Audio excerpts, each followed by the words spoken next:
суға келіп тұрған жылқыларымды.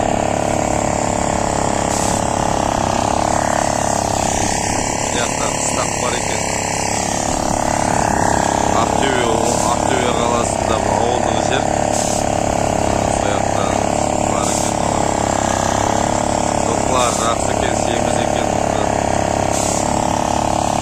Жер астынан шығып жатқан су. Насос ештеңе жоқ, мына жерде жердің астынан шығып жатыр. Одан біздер су алып жатыр.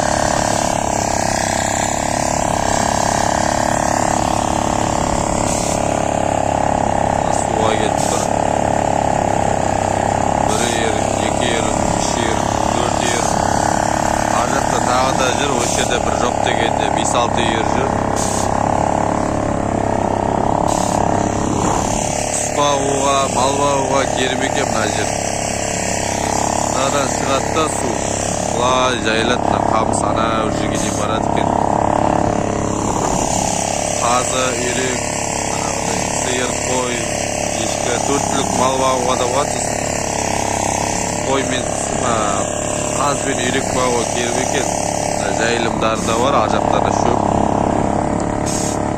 Суға түседі, әйтеуір қаздар келіп. Өте керемет жер екен.